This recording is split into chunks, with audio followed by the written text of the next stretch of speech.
Jemaat yang dikasihi Yesus Kristus, sama seperti pemazmur yang berseru kepada Tuhan, "Kasihanilah aku, ya Allah, kasihanilah aku. Sebab kepadamu-lah jiwaku berlindung. Dalam naungan sayap-Mu aku akan berlindung, sampai berlalu penghancuran itu." Mazmur 57 ayat 2.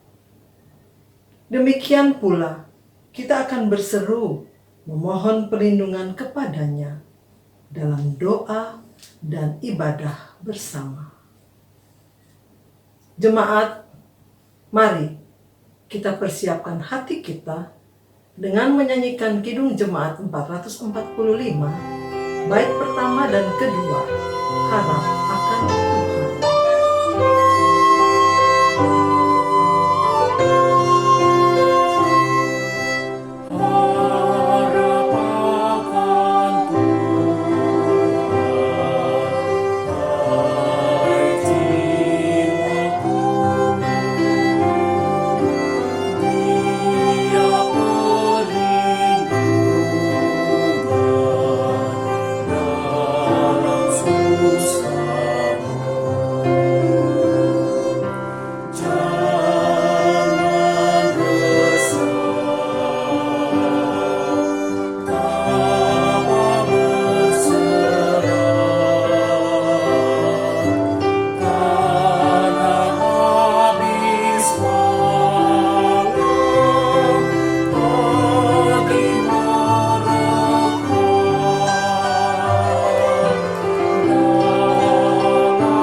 Jemaat, mari kita berdoa.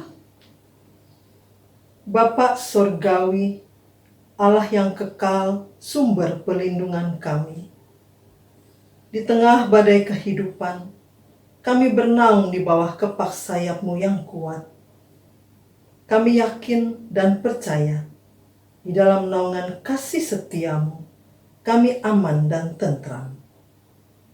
Bapa, kami mohon perkenanan-Mu untuk menyempurnakan setiap pujian dan doa yang kami panjatkan, baik yang kami suarakan maupun yang kami serukan dalam hati kami. Basuhlah hati kami dan layakkanlah kami untuk duduk diam di hadirat-Mu yang kudus. Di dalam nama Tuhan Yesus, kami mohon. Amin.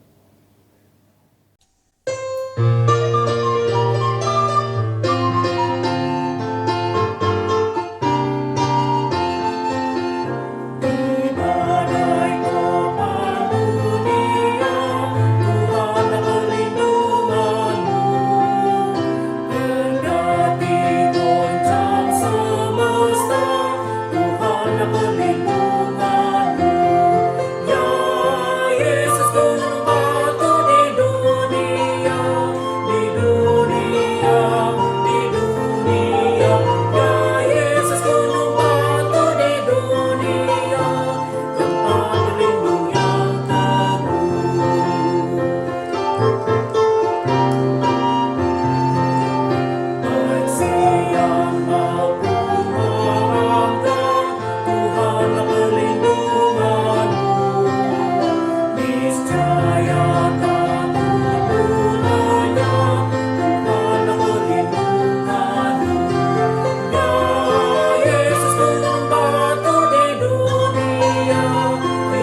Saudara-saudara, mari kita berdoa sebelum membaca dan merenungkan bagian firman Tuhan. Bapa, kami bersyukur ketika saat ini kami boleh bersama-sama mengadakan ibadah dalam rangka malam doa jelang Pentakosta. Kami bersyukur kami juga diberikan kesempatan untuk membaca dan merenungkan bagian firman Tuhan. Biarlah Roh Kudus menolong kami supaya kami boleh mengerti apa yang menjadi pesan Tuhan. Dalam Kristus Yesus kami berdoa. Amin. Saudara-saudara, bacaan Alkitab diambil dari Mazmur pasal 71 ayat 7 sampai dengan 11. Bagi banyak orang, aku seperti tanda ajaib, karena engkaulah tempat perlindunganku yang kuat. Mulutku penuh dengan puji-pujian kepadamu, dengan penghormatan kepadamu sepanjang hari. Janganlah membuang aku pada masa tuaku, janganlah meninggalkan aku apabila kekuatanku habis. Sebab musuh-musuhku berkata-kata tentang aku. Orang-orang yang mengincar nyawaku berunding bersama-sama dan berkata, Allah telah meninggalkan dia, kejar dan tangkaplah dia, sebab tidak ada yang melepaskan dia. Demikianlah firman Tuhan, berbahagialah setiap kita yang membaca, merenungkan, dan melakukan dalam kehidupan sehari-hari. Haleluya. Saudara-saudara, rasa aman merupakan salah satu kebutuhan manusia. Abraham Maslow dalam teori hierarki kebutuhan Maslow menggambarkan kebutuhan manusia dengan sebuah piramida yang berisi tingkatan kebutuhan. Piramida tersebut menjadi gambaran bagaimana kebutuhan setiap individu. Ada 6 tingkatan kebutuhan, yaitu kebutuhan fisiologis, rasa aman, rasa memiliki dan kasih sayang, penghargaan, serta aktualisasi diri. Maslow berpendapat bahwa setelah manusia memenuhi kebutuhan yang paling bawah, manusia akan memenuhi kebutuhan di tingkat berikutnya. Rasa aman ada dalam tingkat kedua, yang paling bawah. Ini menunjukkan bahwa rasa aman adalah kebutuhan mendasar bagi setiap orang dan mesti untuk dipenuhi. Menurut Maslow, orang-orang yang tidak merasa aman mempunyai tingkah laku yang berbeda. Mereka akan bertingkah laku seperti orang yang memiliki ancaman besar dalam hidupnya. Orang yang merasa tidak aman otomatis akan mencari kestabilan dan akan berusaha keras menghindari hal-hal yang tidak diharapkan. Saudara-saudara, banyak upaya dilakukan agar kebutuhan rasa aman tersebut terpenuhi.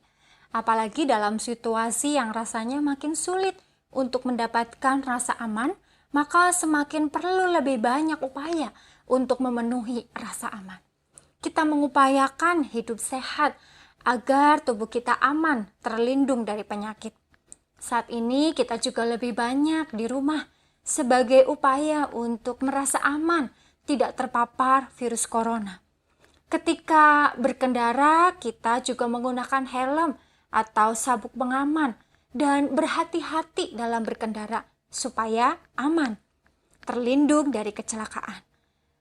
Atau rumah kita beri pagar atau CCTV agar aman, terlindung dari bahaya.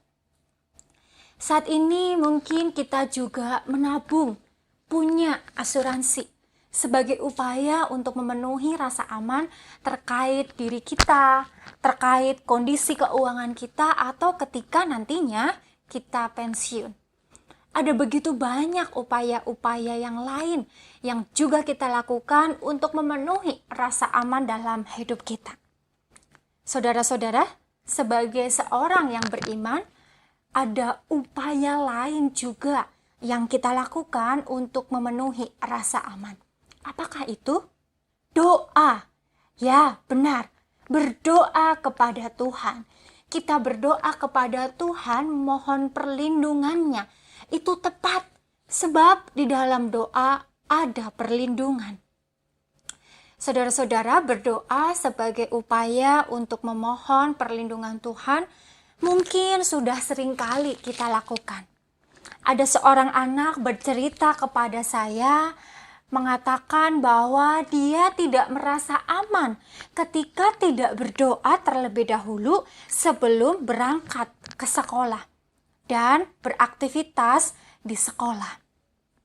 Baginya, doa memberikan perlindungan untuk ia berangkat ke sekolah dan beraktivitas di sekolah sampai akhirnya ia bisa kembali pulang ke rumah. Ada juga seorang ibu yang bercerita bahwa setiap hendak menyeberang jalan, ia berdoa agar Tuhan melindunginya. Dan ada pula seorang ayah yang bercerita bahwa ketika ia hendak tidur, ia berdoa memohon Tuhan melindungi. Dan jikalau esok pagi ia tidak bangun, ia pun berdoa, kiranya Tuhan menerimanya. Cerita-cerita ini, kesaksian-kesaksian ini menunjukkan bahwa kita meyakini bahwa di dalam doa ada perlindungan. Dan ini juga yang menjadi tema dalam perenungan kita, bahwa di dalam doa ada perlindungan. Bacaan Alkitab yang kita baca dari Mazmur pasal 71 secara umum merupakan doa permohonan perlindungan di masa tua. Beberapa orang menjadi merasa tidak aman di masa tua. Mengapa demikian? Sebab ketika tua tidak lagi memiliki kemampuan fisik seperti dulu. Mata tidak lagi jelas untuk melihat, pendengaran terganggu, ada penurunan daya pikir, ada penurunan finansial, kesehatan, bahkan bisa jadi mengalami kesepian. Sebab anak-anak sudah berkeluarga dan tidak tinggal bersama. Ada juga yang mengalami tidak lagi punya teman, sebab temannya sudah lebih dahulu meninggal. Saudara-saudara yang dikasihi Tuhan, seorang teman juga pernah bercerita kepada saya. Ketika ia baru pulang pelayanan di Panti Werda selama 2 bulan. Ia bercerita pada saya bahwa ia mengalami ketakutan ketika ia membayangkan dia ada di masa tua. Bahkan ia mengatakan, kalau bisa aku tidak mau mengalami masa tua. Mengapa demikian? Sebab pengalaman bersama oma, opa di Panti Werda membuatnya tahu bagaimana kehidupan di masa tua yang jauh berbeda dari masa muda dan banyak keterbatasan. Itu membuatnya takut mengalami masa tua. Saudara-saudara yang dikasihi Tuhan, jadi kita bisa membayangkan bagaimana Daud menuliskan Mazmur ini. Dalam Mazmur 71, Daud memuat segala pergumulannya sebagai orang yang sudah tua. Dulu pemazmur Daud pernah mengalami masa muda yang penuh dengan sukacita. Pengalaman ini penuh sukacita karena Tuhan sendiri yang menopang kehidupannya. Dan masa muda Daud menjadi kesaksian bagi banyak orang tentang perbuatan-perbuatan ajaib karya Tuhan yang memelihara dan menopangnya. Saudara-saudara, kini pemazmur merasakan kekuatan fisiknya menurun dan memudar sehingga rasa percaya diri pun menjadi luntur. Hal ini berbeda saat tubuh masih sehat, tenaga masih banyak, masih besar, tidak ada rintangan fisik, mental maupun hambatan untuk melawan setiap musuh yang dapat menghalangi gerak pemazmur. Dan dalam pergumulannya itu, dia memilih untuk datang pada Tuhan dalam doa memohon perlindungan. Daud memulai Mazmur ini dengan doa-doa yang penuh dengan keyakinan. Ia akan mengalami penyertaan Tuhan di sepanjang umur hidupnya. Doa perlindungan bahwa Allah yang pertama akan melepaskan dan menyelamatkan dia. Dan yang kedua, memohon perlindungan bahwa Allah akan ada senantiasa dan tidak pernah membuangnya atau menjauhkan darinya. Dan yang ketiga, dia mengungkapkan juga keyakinan akan Allah. Sebab sejak masa kanak-kanak hingga bertumbuh, menjadi seorang pemuda, dan kasih setia Tuhan akan terus berlangsung hingga masa tuanya. Ketika kekuatan telah memudar, rambut memutih, tetapi ada kekuatan sebab ada banyak pengalaman ditolong oleh Allah yang telah ia alami. Dan Daud bertekad untuk menjalankan sisa hidupnya dengan keyakinan bahwa Allah akan menunjukkan kuasa dan kebaikan di dalam hidupnya. Saudara-saudara yang dikasihi Tuhan, Mazmur ini tentu menjadi kekuatan ketika kita saat ini membacanya. Bukan hanya untuk orang-orang di dalam masa tua, tetapi bagi setiap usia. Tuhan tidak akan membiarkan kita yang berlindung padanya terus berada dalam rasa tidak aman. Tuhan akan menjadi pengharapan dan kepercayaan bagi kita di tengah berbagai ancaman, cengkraman, dan mungkin rancangan jahat. Tuhan adalah gunung batu yang menjadi tempat perlindungan dan pertahanan yang teduh dan kuat bagi kita. Tuhan adalah tempat perlindungan yang teduh. Dasar rasa aman kita yang sejati tentu tidaklah dibangun di atas harta, pendidikan, prestasi, relasi, atau segala upaya kita saja. Melainkan justru ada pada Tuhan yang melindungi dan memberikan keadilan dan topangan kepada kita. Jika demikian, apa yang menjadi respon kita atas perlindungan dan keadilan Tuhan? Mari bersama-sama kita memujinya dengan sorak-sorai dan nyanyian syukur. Yang kedua, mari kita juga mewartakan, menceritakan, memberitakan setiap kabar baik yang Tuhan nyatakan dalam hidup kita.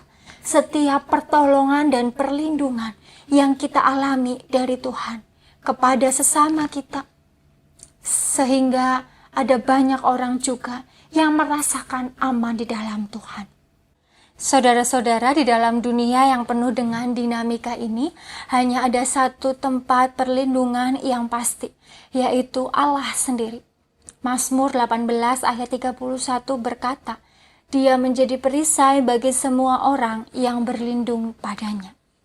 Dan biarlah kita melakukan apa yang menjadi bagian kita, mengupayakan rasa aman. Dan datanglah pada Tuhan di dalam doa yang memberi perlindungan sejati. Rasa aman tidak ditemukan dalam ketiadaan bahaya, melainkan di dalam hadirat Allah. Dalam doa padanya, di dalam doa ada perlindungan. Tuhan memberkati kita. Amin.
Saudara-saudara, marilah kita menaikkan doa syafaat. Bapa Surgawi, Allah yang beranugerah, dalam kegentaran kami datang kepadamu, memohon perlindunganmu. Kami sadar bahwa kami manusia yang lemah, debu dan tanah, yang oleh karena pekerjaanmu engkau menjadikannya makhluk mulia. Malam ini kami menyatukan hati bersama para orang tua yang sudah lanjut usia, yang acap kali mengalami kesepian dan kekosongan, yang senantiasa mendamba sapaan anak dan cucu. Tuhan, hiburlah mereka, dan Tuhan jadikan kami penghibur bagi mereka, agar kelak ketika kami tua, anak-anak kami melihat teladan untuk menyatakan pemeliharaan-Mu bagi setiap kami. Malam ini kami juga menyatukan hati kami bersama dengan saudara-saudara kami yang mengalami disabilitas, sesuatu yang tidak diharapkan, namun Engkau perkenankan terjadi dalam kehidupan kami. Jadikan kami kawan yang sejati bagi mereka. Jadikan kami alat pemeliharaan-Mu bagi mereka. Biarlah apa yang kami lakukan boleh menjadi teladan bagi anak-anak kami untuk mewujudkan karya pemeliharaan-Mu di bumi ini. Malam ini kami berdoa bagi saudara-saudara kami yang hampir kehilangan pengharapan oleh karena hanya bisa terbaring di ruang ICU tanpa pendampingan keluarga. Juga tanpa kehadiran teman dan sahabat, biarlah Engkau menjadi sahabat yang sejati bagi mereka. Jagalah mereka dalam kasih kemurahan-Mu, katakanlah perlindungan-Mu dan jadilah apa yang hendak menjadi kehendak-Mu. Bapa Sorgawi, perkenankan kami menaikkan doa-doa pribadi kami.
Kiranya kehendak-Mu yang terjadi di dalam nama Tuhan Yesus kami mohon. Saudara-saudara, mari kita mengarahkan hati kita kepada Tuhan untuk menerima berkat dan anugerah-Nya. Kiranya damai sejahtera Allah yang melampaui segala akal dan kasih setia Tuhan Yesus Putranya yang tunggal dan pemeliharaan Roh Kudus yang kekal menyertai saudara-saudara sekarang dan selama-lamanya. Amin.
We satisfy